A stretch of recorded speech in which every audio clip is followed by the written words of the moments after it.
Hello, my name's Scott Cunningham. I'm here on Michigan Pool News. I'm here at one of the state-of-the-art facilities that Aquatic Source we maintenance on a regular basis. Neptune-Benson Defender filter. The nice thing about this filter is it's all self-contained. It's an automatic filter that's controlled by this panel. This panel is controlling the 100% function of the filter. There's two pneumatic valves that close and open on demand from the panel. Once a day, you can program the Defender to bump once or twice a day. What it does is it takes the media that's inside, the regenerative media, and it displaces the media on a schedule or due to pressure differential. Let's say if you get a heavy bather load in the pool and the pressure differential, I think, becomes greater than 9 delta psi pressure, it will automatically initiate a bump to displace that media and recoat the fingers and allow the filter to run at a closer pressure differential. This filter will filter down to a 1 micron, whereas the sand filters at 20. So you're going to get a cleaner, more clear pool, better atmosphere in your auditorium. The swimmers are going to definitely notice the difference of the water when you have a regenerative media filter in your pool, such as a Defender. I can initiate a bump just so you guys can see how the Defender itself works.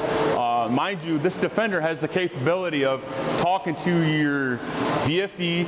It communicates with the UV. So whenever this Defender shuts off, it will initiate a cool down cycle on a heater, the UV system, and everything else that's interlocked with a 4 to 20 milliamp signal. So I'm going to shut it off. You're going to notice everything's going to just slowly ramp down. Everything, your UV, VFD, everything has shut off. Now, like I said previously in the video, you have the capability of programming bump cycles in the filter. You also have the capability of preventing the filter from bumping during the day. Let's say if the pressure gets up to greater than 9 pounds of pressure or 10, and you can set that set point in the filter where it will automatically bump. You can put a bump block on it so it doesn't shut the pool down halfway through the day, or let's say when the pool's in use. So now that I shut the filter off, make sure everything else is shut off, I'm going to initiate an automatic bump cycle. And you're going to hear the air compressor, you're going to hear air release. That's the tire on top of the filter, allowing the plate that has all the fingers in it drop down, release the media.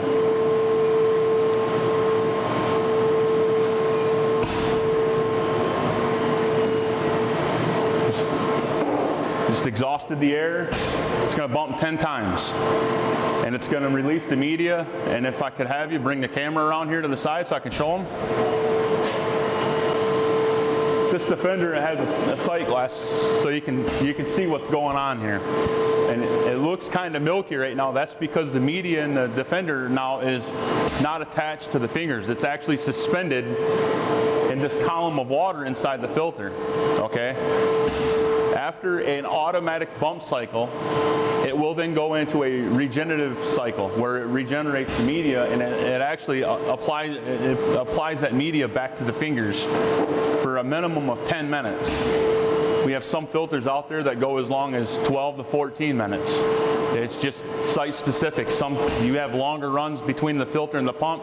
You're going to have a little bit longer of a pre-coat cycle. All right, so now we've bumped it 10 times, and I'm going to hit start. And like I said, this is set up on a schedule, so this will automatically do it by itself. So now that I hit start, 5-second countdown. Once it's received a healthy signal from the pump, it will then engage the VFD. And this filter itself is programmed to pre-coat for a minimum time of 10 minutes. Okay. Over here on the pre-coat line, we have a pneumatic valve that has an indicator that allows you to see if the valve's open or closed. When that red line is perpendicular to the pipe, that means it's closed. When it's parallel, it's open. Here we have the sight glass. All right. When this unit's in a pre-coat cycle, there might be some media suspended in the pump discharge line, and when it goes into a pre-coat cycle, it'll actually pass this media through into the filter and allow it to coat the fingers inside the filter. All right, and this is going to go for about 10 minutes. And we come back over here to the filter. If we pay attention to the sight glass, you'll actually see the media slowly attach itself to that filter. All right, you never want to have too much flow going through this unit, because if you have too much flow and them fingers are swooshing around like a big wash machine, those fingers won't coat evenly with the filter media. You want it to run at a nice, easy pressure. And like I said, a lot of this is site specific. It has to all be programmed according to pipe runs, pipe size, horsepower, you know, pump effluent pressures, all that. We gotta set everything up, and once we do that, we provide a very thorough training to the facility operator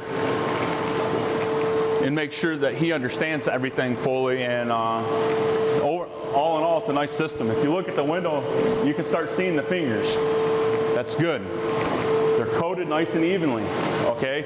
And what I'm going to tell you, the next segment of my little short video is going to be a maintenance, okay? Yearly, there's a maintenance on this filter. Every year, this filter, we recommend spraying the fingers off by removing this glass and the sight glass. Remove it, spray the fingers down, and then we reinsert the glass, suck in a filter cleaner, and allow it to run in a filter cleanse mode for 12 to 24 hours. We recommend 24 hours because we really want that detergent to penetrate them fingers and get the grease out of there. Once you've initiated a 24-hour cleaning cycle, then you rinse the filter a few times, and then you reinsert the media into the filter, and you're good to go for another 12 months. There's a 5-year maintenance plan that has to be performed, and that's mainly focusing on the bump mechanism on top of the filter. You have to tear that down, and you got a bushing in there, and you got O-rings in there, and then you inspect the tire. You just inspect the bump mechanism, and then you also do your year-end cleaning. There's some sites out there that I'm going to tell you, it's like, I'm going to go back to it again, it's site specific. We have some places that do a filter cleanse every 6 months. It all depends on your baler load. All in all, it's a nice filter. It's very user-friendly.